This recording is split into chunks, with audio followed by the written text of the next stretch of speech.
No, you're not a fraud. Nobody's coming to get you. It's just imposter syndrome and you're going to overcome it. Hi guys, welcome back to my YouTube channel. My name is Ngozi Fego and I share videos on fashion, business and DIYs. If you're new to the channel, you're welcome. If you're an old subscriber, thanks for coming back. And yeah, I'll be diving right in. I have struggled with imposter syndrome a lot, and I know what it's like to go through the motions of imposter syndrome. So, and I feel like there are other people here like me running their businesses and also feeling the same way, and I just thought, why not? If not, why shouldn't I share?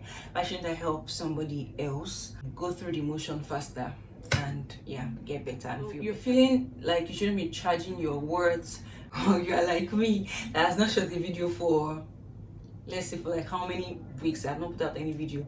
The reason being that I'm like, oh, what if the video quality doesn't come out right? What if I don't pass the message as well as I would want to pass it? What if there are other, or maybe, there are a lot of 1001 other YouTubers out there that are putting out the same content and theirs are better than mine, or they have better equipment and stuff like that. All these things are just ways we try to shrink ourselves because of fear, because of self-doubt, and all of these things are just like imposter syndrome, feeling like you're not good enough even though you are actually good.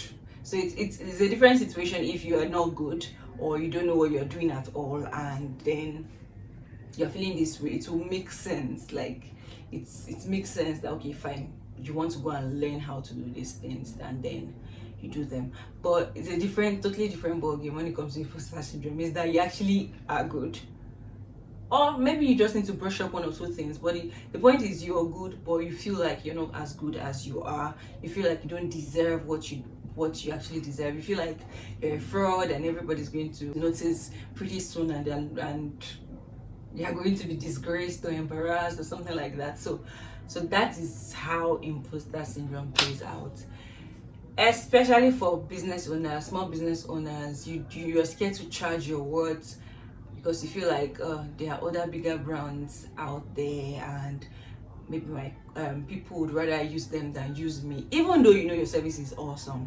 It's not okay to dwell in it.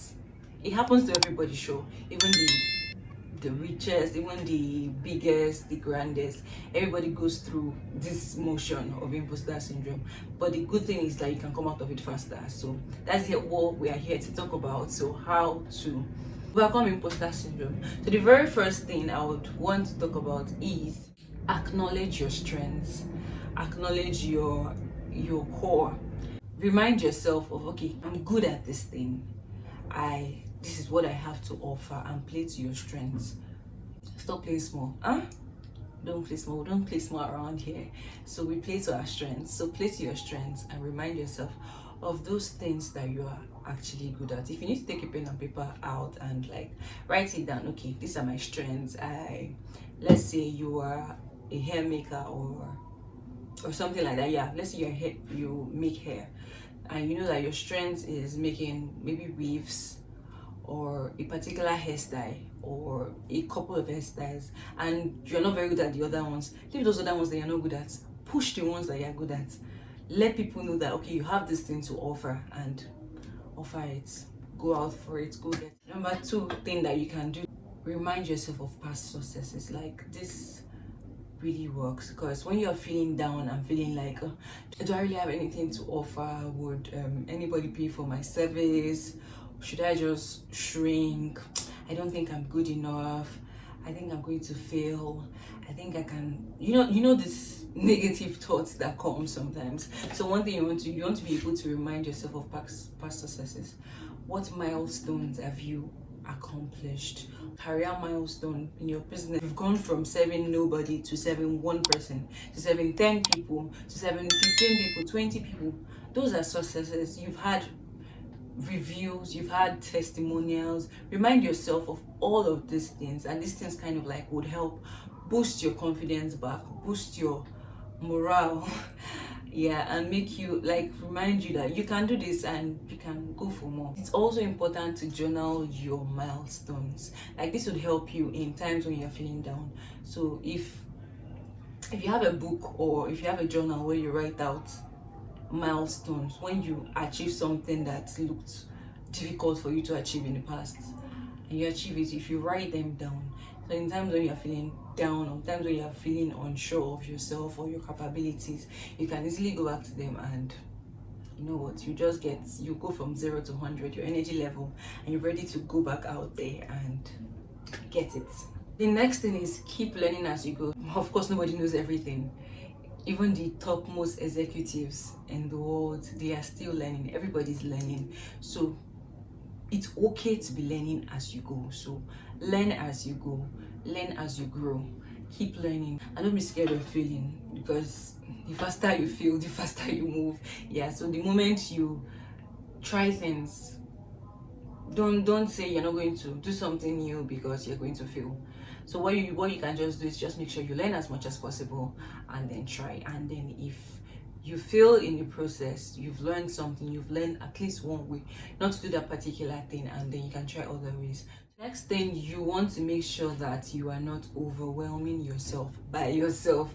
So what do I mean? Say you're building a fashion business, you are just starting. Why are you bothered about when you have 10,000 customers to serve, and you're already worrying about how you'll not be able to serve 1,000 customers? You are not yet serving 100 people. Why not you grow bit by bit? Of course, it's okay to have a plan, it's okay to have a strategy, a long-term goal and all of that, but as the day goes, take each day at a time. The last thing I'm talking about is comparison.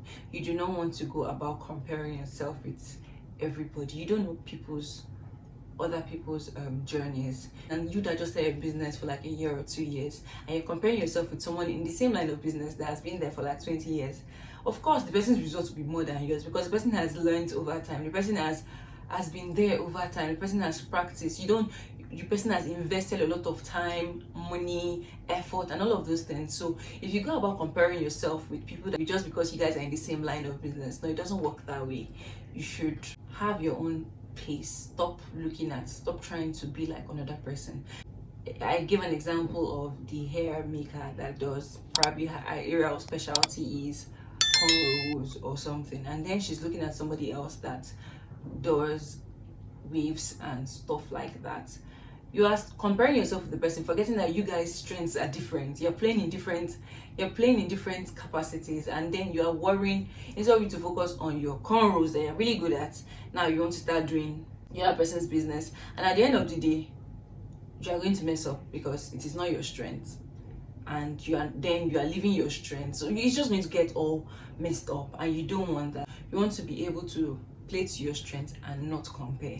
Stop comparing. It's good to learn from people. It's good to see people that have gone ahead of you. It just tells you that there is a possibility of achieving greatness in this line, but doesn't mean you should be comparing yourself with them.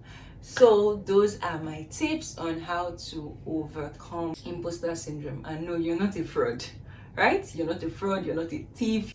Nobody's coming to get you. It's just imposter syndrome, and you're going to overcome it. So thank you so much for watching this video. Let me know if you found this helpful, and see you in my next video. Please don't forget to subscribe and like this video, leave a comment. Thank you. Bye bye.